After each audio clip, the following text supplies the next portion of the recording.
नाज़रीन ग्रामी, आम तौर पर मिस्र में जितनी भी ममियां दरियाफ्त हुई हैं, इनको एक मखसूस तरीके से लपेटा गया था। लेकिन हाल ही में आसार कदीमा के ऑस्ट्रेलवी माहिरीन ने एक ऐसी मिस्री ममी दरियाफ्त की जो तकरीबन 3000 साल कदीम है और इसे सुर्ख मट्टी में लपेट कर ताबूत में बंद किया गया था। लेकिन ऐसा क्यों किया गया, इस सवाल का जवाब फिलहाल किसी को नहीं मालूम। लेकिन इस ममी की पुरस्कारियत यहीं पर खत्म नहीं होती, बल्कि ये और भी कई हवालों से अजीबोगरीब है। मसलन ये कि अपने ताबूत के मुकाबले में ये ममी कम से कम 200 साल ज्यादा कदीम है। यानी इस ममी का ताल्लुक 1200 कबल मसीह के जमाने से है, जबकि ये ताबूत 1000 कबल मसीह के दौर का है। इसके अलावा ताबूत के मुकाबले में इसके अंदर रखी हुई ममी की जिसामत भी गैर मामूली तौर पर छोटी है, जिससे यह जाहिर होता है कि यह ताबूत किसी और ममी के लिए था जिसमें बाद अज़ां ये ममी बंद कर दी गई थी। लेकिन ऐसा क्यों हुआ ये कोई नहीं जानता। इसी तरह मिस्र से एक और हैरान कुन खबर यह भी है कि वहां के माहिरीन आसार कदीमा ने पोलैंड के मुहक्किकीन के साथ मिलकर ऐसी नायाब ममी दरियाफ्त की है जो हामला थी। माहिरीन आसार कदीमा ने इंकिशाफ किया है कि एक हामला खातून है जिसकी उम्र 20 से 30 साल के दरमियान होगी, जबकि इसके पेट में मौजूद बच्चे की खोपड़ी के साइज से पता चलता है कि वो 26 और 28 हफ्तों के दरमियान होगा। लेकिन माहिरीन इस बात पर बहुत हैरान नजर आते हैं कि एक हामला औरत को उसके बच्चे समेत ममी की शक्ल कैसे दी गई, क्योंकि इससे पहले कभी ऐसा नहीं देखा गया। लिहाजा मिस्री तारीख में दरियाफ्त होने वाली बेशुमार ममियों में ये एक वाहिद ममी है जिसको हामला ही दफन कर दिया गया। दोस्तों, आपको बताते चलें कि मिस्र में कुछ अरसा कबल ऐसे 75 मुजस्मों को नुमाइश के लिए पेश किया गया है जो लकड़ी और तांबे के बने हुए हैं, जबकि इनके साथ साथ शेर के हनूद शुदा बच्चों और हनूद की गई बिल्लियों को भी अवाम के सामने रखा गया। माहिरीन आसार कदीमा के मुताबिक दरियाफ्त होने वाले ये जानवर तकरीबन 4400 साल पुराने हैं और ये कदीम मिस्री शहर सक्कारा की बाकियात के करीब दरियाफ्त हुए थे। इसके अलावा दीगर जानवरों की बाकियात भी मिली हैं, जिनमें मगरमच्छ, सांप और कई परिंदे भी शामिल हैं। इस कदीम इलाके में माहिरीन आसार कदीमा को मजमूई तौर पर 7 नए मकबरे मिले थे, जिनमें बिल्लियों की दर्जनों हनूद शुदा लाशें थीं। इसके साथ साथ लकड़ी की बनी तकरीबन 100 बिल्लियां भी वहां मौजूद हैं, जबकि बिल्लियों की देवी बास्तित के करीब भी एक कांसी की बिल्ली रखी हुई थी।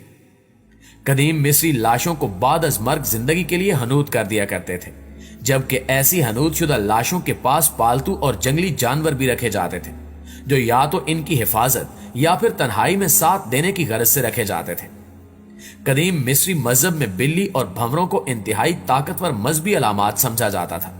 यही वजह है कि वहां से ऐसी बिल्लियां भी दरियाफ्त हुई हैं जिनको बड़ी अकीदत से सजाकर हनूद किया गया था।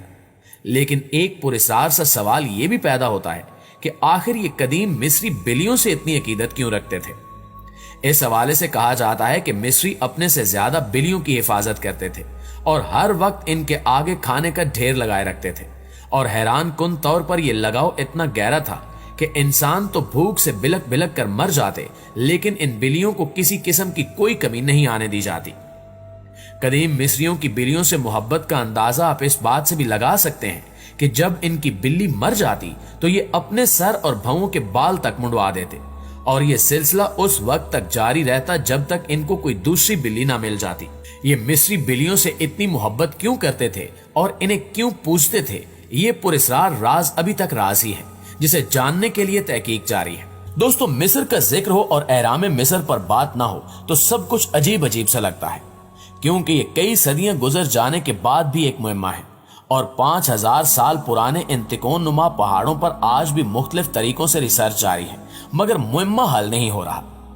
कहा जाता है कि ये एहराम दरअसल फराईने मिस्र और इनकी बीवियों के मकबरे थे जो मरने के बाद इसी दुनिया में दोबारा जिंदा होने पर ईमान रखते थे। इसलिए मौत के बाद इन लाशों को हनूद करने के बाद ममी की शक्ल में एहराम के अंदर रख दिया जाता था, जबकि ममी के साथ जरो जवाहर और दीगर असबाब भी रखा जाता था जो साहिब मकबरा के ख्याल में दूसरे जन्म के बाद उसके लिए जरूरी होता। हत्ता कि इनके पसंदीदा जानवरों को भी हनूद करके इनके साथ ही रख दिया जाता था। एहरामों की तामीर में सैकड़ों हजारों टन वजनी पत्थर इस्तेमाल किए जाते थे, और इस वक्त तक मिस्र में जो एहराम दरियाफ्त हो चुके हैं वो 2670 कबल मसीह से लेकर 670 कबल मसीह के दौरान तामीर किए गए थे। यहाँ ये सवाल भी पैदा होता है कि जाहिर है कि उस जमाने में आज की तरह भारी तामीराती मशीनरी मौजूद नहीं थी, तो फिर इसके बावजूद इंतहाई वजनी देव हीकल पत्थरों की मदद से कैसे अहराम तामीर किए जाते रहे। तो इस हवाले से माहिरीन का कहना है कि ये पत्थर हमवार और मुस्ता थे, लेकिन अहराम मिस्र की तामीर के बारे में मुख्तलिफ नजरियात पेश किए जाते रहे हैं, जैसा कि इनकी तामीरात को मावराई मखलूक का कारनामा भी करार दिया जाता रहा है। मगर माहिरीन तामीरात और साइंसदान अब तक वो तरीका नहीं जान सके जो इन हैरत अंगेज स्ट्रक्चर्स की तामीर के लिए हजारों बरस कबल इख्तियार किया गया था। लेकिन अब साइंसदानों ने वो तरीका दरियाफ्त करने का दावा किया है जिसके जरिए अहराम मिस्र की तामीर के लिए देव हीकल पत्थरों की मतलूबा मकाम तक मुंतकिली अमल में आई थी।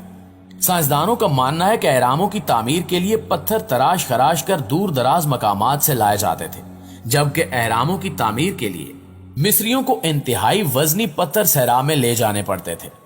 और जब साइंसदानों ने खुद ये अमल दोहराने की कोशिश की तो इन पर बड़ा इंकिशाफ हुआ कि बड़े बड़े पत्थरों की मुंतकिली का राज गीली रेत में पोशीदा है। इस तहकीकी टीम का दावा है कि भारी पत्थरों, मुजस्मों और दूसरे वजनी सामान को स्लेज पर रख कर दिया जाता था, जिसे मजदूर खींचते थे और मुमकिना तौर पर मिस्री सहराई रेत पर पानी छिड़क कर उसे नम कर लेते थे ताकि स्लेज को घसीटने में आसानी रहे। जबकि तजुर्बात से ये बात भी साबित हो चुकी है कि अगर रेत को मुनासिब तौर से गीला कर लिया जाए तो उस पर से सामान को खींचने के लिए दरकार कुव्वत निस्फ रह जाती है। इस नजरिए की आजमाइश करने के लिए साइंसदानों ने तजुर्बा गाह में इसी तरह की स्लेज रेत से भरी हुई ट्रे में रखी, जैसी कदीम जमाने में मिस्री इस्तेमाल करते थे। और फिर रो पैमा की मदद से साइंसदानों ने मालूम किया कि रेत के सख्त होने के साथ साथ इस पर से सामान को खींचने के लिए दरकार कुव्वत में भी कमी आती चली जाती है। इनका कहना है कि पानी की मुनासिब मिकदार मिलाने पर गीली सहराई रेत खुश्क रेत के मुकाबले में 2 गुना ज्यादा सख्त हो जाती है और इस सख्त रेत पर से सलेज फिसलती चली जाती है, मगर खुश्क रेत पर से सलेज को खींचना बहुत मुश्किल होता है। जी तो मुआज़िज़ दोस्तों, ये थी हमारी आज की वीडियो कैसी लगी कमेंट करके हमें जरूर बताएं।